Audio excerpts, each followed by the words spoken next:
क्या पब्लिक माँ पैसा लेने के लिए खड़े हो जाते हो? बिजली बिल नहीं दिया है, माँ 3 बजे बत्ती नहीं दे रहे हो।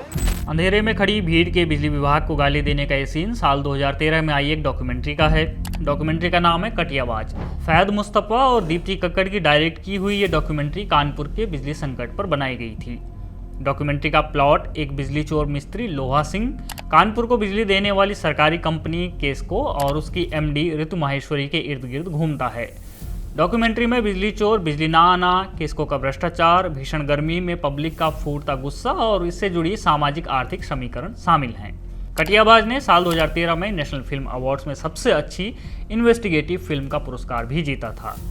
ये डॉक्यूमेंट्री मैंने कुछ साल पहले देखी थी, लेकिन इसकी याद मुझे तब आई जब एकाएक मैंने ट्विटर और बाकी सोशल मीडिया प्लेटफॉर्म्स पर उत्तर प्रदेश में बिजली की कटौती को लेकर अलग अलग पोस्ट देखे। थोड़ा और स्क्रॉल किया तो राज्य के पूर्व सीएम अखिलेश यादव के ट्वीट दिख गए। इसमें वो लोगों से लाइनमैन पर गुस्सा न निकालने की अपील कर रहे हैं और दावा कर रहे हैं कि उनके राज में बिजली के मामले में सब चंगासी। अखिलेश यादव का ट्वीट देखते ही मेरे दिमाग में एक एक करके ये डॉक्यूमेंट्री के सीन उभरने लगे, क्योंकि इस डॉक्यूमेंट्री का एक हिस्सा भी उन्हीं के राज के दिनों में बनाया गया था और तब के बिजली संकट को दर्शाने का इससे बढ़िया माध्यम मुझे नहीं याद आया। हालांकि यादें तो मेरी भी छत पर सोने, इन्वर्टर बैटरी का जुगाड़ करने, एक ट्रांसफर लगवाने के लिए प्रदर्शन करने जाती भीड़ को देखने और बिजली आने पर प्रसन्नता में चीखने की है। ये भी याद है कि अगर हवा तेज चलती थी तो तुरंत फ़ोन चार्जिंग पर लगा दिया जाता था कि अब तो बिजली कटने ही वाली है।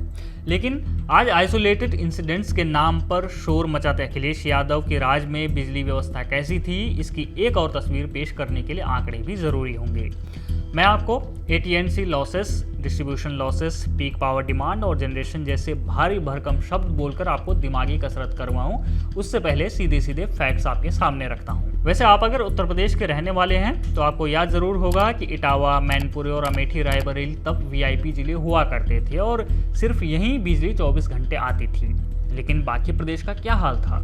उत्तर प्रदेश के ऊर्जा मंत्री रहे श्रीकांत शर्मा ने साल 2021 में बताया था कि अखिलेश यादव के राज के दौरान ग्रामीण इलाकों में औसतन 12 घंटे की बिजली मिलती थी। वैसे ये 12 घंटे का आंकड़ा कोई निश्चित और सबके लिए नहीं था, बल्कि इसमें बड़ा रोल ट्रांसफार्मर का फूक जाना था, लाइन का टूट जाना भी निभाता था। वैसे अगर आपको ये लगता हो कि श्रीकांत शर्मा तो भाजपा के विधायक थे, तो वो अखिलेश यादव की सरकार को कम ही आंकेंगे, इसलिए मैं आपको एक थिंक टैंक की रिपोर्ट के बारे में बताता हूँ। देश में एनर्जी और एनवायरनमेंट पर काम करने वाली council of energy, environment and water की state of electricity access in India नाम की एक रिपोर्ट कहती है कि साल 2015 में उत्तर प्रदेश में ग्रामीण इलाकों को औसतन 9 घंटे ही बिजली की सप्लाई मिल रही थी। यानी आज जो हो हल्ला पावर कट्स को लेकर हो रहा है तब हो ही नहीं सकता था, क्योंकि जब बिजली नहीं आएगी तो आखिर कटेगी कैसे, और जब कटेगी नहीं तो विरोध होगा कैसे। और याद रखिए, आज से लगभग 11 साल पहले यानी 2015 में लोगों की बिजली से जुड़ी ज़रूरतें आज से कहीं अलग थी। आज जहां AC, फ्रिज, कूलर जैसी चीज़ें एक सामान्य बात हो गई हैं, वहीं 2015 में उत्तर प्रदेश के ग्रामीण परिवेश के लिए ये एक लग्जरी कंसीडर की जाती थी। कहने का मतलब है कि एक बेसिक पंखा और बल्ब जलाने के लिए भी बिजली तब मुहैया नहीं करवाई जा रही थी। अखिलेश यादव को ऐसी रिपोर्ट्स जब तब पढ़नी चाहिए। माननीय मुख्यमंत्री योगी आदित्यनाथ जी के नेतृत्व में उत्तर प्रदेश में बेसिक शिक्षा के क्षेत्र में ऐतिहासिक परिवर्तन का प्रतीक बन चुकी है ऑपरेशन कायाकल्प योजना। जून 2018 में शुरू हुई इस महत्वाकांक्षी पहल के तहत उत्तर प्रदेश की बीजेपी सरकार ने प्रदेश के 75 जिलों के लगभग 1.26 लाख सरकारी विद्यालयों का कायाकल्प किया है। मुख्यमंत्री योगी आदित्यनाथ जी के विजन के अनुरूप आज 96% से अधिक विद्यालय 19 बिंदुओं वाले कायाकल्प मानकों को पूरा कर रहे हैं। विद्यालयों में स्मार्ट क्लास, पुस्तकालय, खेल park, furniture, hand wash unit, स्वच्छ पेयजल, बालक बालिकाओं के लिए अलग शौचालय, बिजली, पंखे और दिव्यांगजन सुलभ सुविधाएं विकसित की गई हैं। मुख्यमंत्री योगी आदित्यनाथ जी के मार्गदर्शन में प्रेरणा पोर्टल के माध्यम से विद्यालयों की जियो टैगिंग और विकास कार्यों की लगातार मॉनिटरिंग की जा रही है, जिससे पारदर्शिता और गुणवत्ता सुनिश्चित हुई है। सरकार के प्रयासों की वजह से ग्रामीण क्षेत्रों के कई सरकारी विद्यालय निजी स्कूलों को टक्कर देने वाले आधुनिक मॉडल स्कूल बने हैं। आज लगभग 2 करोड़ छात्र छात्राएं इन आधुनिक सुविधाओं का लाभ उठा रहे हैं। मुख्यमंत्री योगी आदित्यनाथ के प्रयासों से स्कूलों में उपस्थिति बढ़ी है, ड्रॉप आउट दर घटी है और अभिभावकों का भरोसा सरकारी विद्यालयों पर पुनः मजबूत हुआ है। 50,000 से अधिक संस्थाओं और नागरिकों ने CSR व जन सहभागिता से इस अभियान को जन आंदोलन बनाया है। ऑपरेशन कायाकल्प का अर्थ है शिक्षा, विश्वास और उज्जवल भविष्य की नई पहचान। वैसे बिजली न देना ही सिर्फ समाजवादी पार्टी के राज के पूरे अपराध बयान नहीं करता। मैं आपको अब थोड़ा सा टेक्निकल और एनेक्डोटल मोड में ले चलता हूं। यानी मैं आपको कुछ आंकड़े तो बताऊंगा ही, लेकिन साथ ही ये भी बताऊंगा कि जमीन पर इसका कारण क्या था। आजकल ट्विटर पर हर दूसरे तीसरे दिन ऊर्जा मंत्रालय का एक न एक ट्वीट वायरल हो जाता है। इसमें बताया जाता है कि आज देश में बिजली की मांग नया रिकॉर्ड बना गई और उसे सप्लाई भी कर दिया गया। अब मई का महीना उत्तर प्रदेश जैसे राज्यों में भीषण गर्मी लेकर आता है। इसके चलते बिजली की मांग बेतहाशा बढ़ती है। इसे पीक पावर डिमांड कहते हैं। अगर किसी राज्य का अपना बिजली ढांचा ठीक होता है और उसके पास बिजली सप्लाई के साधन मौजूद होते हैं तो वो ये बिजली आपूर्ति कर ले जाता है। लेकिन इस मामले में अखिलेश यादव की सरकार एकदम फिसड्डी थी। केंद्रीय ऊर्जा मंत्रालय के अंतर्गत काम करने वाला think tank policy foundation of India का डेटा कहता है कि साल 2012 में जब 12 जुलाई 2012 को 13,900 मेगावाट पीक डिमांड हुई तो राज्य की बिजली व्यवस्था इसमें से केवल 12,000 मेगावाट ही सप्लाई कर पाई और 14.11 सप्लाई का शॉर्टफॉल हो गया। और अखिलेश यादव की सरकार ने इससे कोई सबक लिया? ऐसा बिल्कुल भी नहीं हुआ, बल्कि इसके बाद हर नए साल में समस्या और बढ़ गई। जैसे साल 2013 में शॉर्टफॉल 1500 मेगावाट या फिर 11% का रहा, लेकिन सबसे भीषण स्थिति हुई साल 2014 में। 14 जून 2014 को तो बिजली का ये शॉर्टफॉल 26.9% पहुंच गया। जब मैंने इन आंकड़ों से हटकर कारण तलाशा तो पता चला कि साल 2014 में उत्तर प्रदेश के बिजली जनरेट करने वाले प्लांट एक के बाद एक करके ठप पड़ते गए और स्थिति ये ऐसी आ गई कि हर शहर और गांव में बिजली काटी जाने लगी। साल 2014 की आज तक की खबर कहती है कि VIP एरिया की भी बिजली कट रही थी। और इसी के साथ BBC की एक रिपोर्ट भी कहती है कि एक छोटे दुकानदार ने ही 3 महीने में 3,000 इन्वर्टर बेच दिए। इसका मतलब यह है कि आंकड़ों में हो या ज़मीन पर दोनों जगह अखिलेश सरकार की बिजली गुल थी। इससे बचने के लिए वो केंद्र सरकार पर आरोप लगा रहे थे और पत्र लिख रहे थे। वैसे बिजली सप्लाई तो नहीं हो रही थी, लेकिन पूरा बिजली विभाग ही किस हालत में था इसकी भी एक वानगी मैं आपको बताता हूँ। सड़क किनारे रेहड़ी लगाने वाले शख्स से लेकर देश के सबसे बड़े उद्योगपति तक को पता होता है कि अगर वो 100 रुपये का सामान बेच रहा है तो उसे वापस कम से कम 100 रुपये मिलेंगे, तभी धंधा सर्वाइव हो सकेगा। लेकिन अखिलेश यादव के राज में उत्तर प्रदेश विद्युत वितरण निगम लिमिटेड को कोई ऐसी चिंता ही नहीं थी। बिजली के मामले में एक टर्म होता है AT&C लॉसेस, यानी जितनी बिजली सप्लाई हुई उसमें से पैसा कितने का वापस मिला। नीति आयोग की ICED डैशबोर्ड कहता है कि साल 2016-17 में उनके राज में सप्लाई की हुई बिजली में से 40% का एक भी रुपया वापस नहीं आता था। इसमें से कुछ वेस्टेज तो लाइन और ट्रांसमिशन में ज़रूर होता था, लेकिन बड़ा घाटा होता था बिजली चोरी की वजह से और कटियाबाजी की वजह से। वही कटियाबाजी जिसका जिक्र मैंने वीडियो की शुरुआत में किया, यानी लोग बिना कनेक्शन लिए ही बिजली यूज़ करते थे। नीति आयोग का ही डेटा कहता है कि उत्तर प्रदेश के पूर्वांचल के जिलों में बिजली सप्लाई करने वाले पूर्वांचल विद्युत वितरण निगम लिमिटेड का ये घाटा 53% था। लेकिन सवाल उठता है कि आखिर ऐसा क्यों था? क्या लोग खुले में चोरी कर रहे थे और कोई देखने वाला नहीं था? जी नहीं, ऐसा बिल्कुल भी नहीं था, बल्कि सत्ता में रहते हुए अखिलेश यादव स्वयं ही इसे प्रोत्साहित कर रहे थे।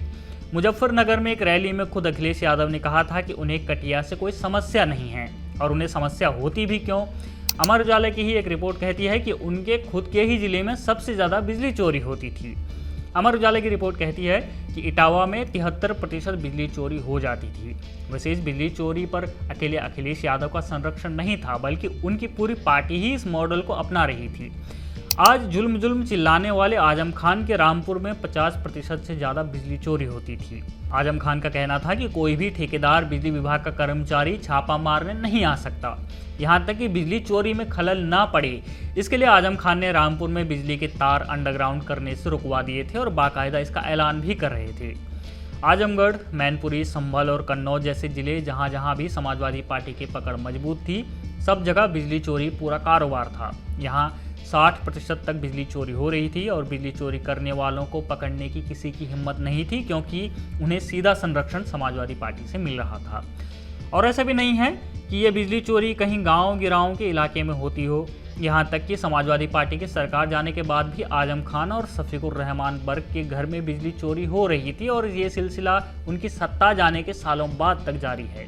इनफैक्ट अब तो समाजवादी पार्टी के नेता उन सुनहरे दिनों की याद दिलाते हुए वोट तक मांगते रहते हैं कि हमारे समय में तो बिजली चोरी करने को मिलती थी। अब देखो सरकार बिजली चोरी ही नहीं करने दे रही है। शिवपाल यादव के बेटे आदित्य यादव ने बदायूं में खुले तौर पर कहा था कि सपा सरकार में तो कटिया पर भी एक्शन नहीं हुआ और समाजवादी पार्टी में बिजली चोरी का सिस्टम काफ़ी सिस्टमेटिक तरीके से चलता था। संभल में साल 2026 में मुस्लिम इलाकों में हुई छापेमारी में मस्जिद से लेकर घरों तक करोड़ों की बिजली चोरी पकड़ी गई थी। यहां तक कि बिजली चोरी करके बाकायदा ई रिक्शा चार्ज हो रहे थे। दर्जन भर से ज़्यादा मस्जिदें इसी के सहारे चल रही थी। संभल का ही पूर्व सपा जिलाध्यक्ष भी बिजली चोरी में पकड़ा गया था। ये वही नेता है जिसकी वीडियो जब तब बापू के आगे रोते हुए वायरल होती है।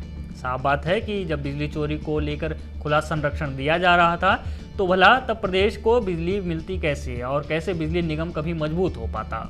ये कच्चा चिट्ठा जानने के बाद लेकिन आपको ये भी जानना जरूरी है कि अब जब अखिलेश यादव लंबे चौड़े दावे ट्विटर पर लिखते हैं तो स्थिति कितनी बदल चुकी है। ये बात बिल्कुल सही है कि भीषण गर्मी के बीच उत्तर प्रदेश के कई हिस्से पावर कट्स का सामना कर रहे हैं। ये बात भी सही है कि ऐसी गर्मी में बिजली कटना काफ़ी कष्टदायी है और इसके लिए लोग लगातार आवाज़ उठा रहे हैं। लेकिन आपको आज की स्थिति और पहले की स्थिति में अंतर समझना होगा।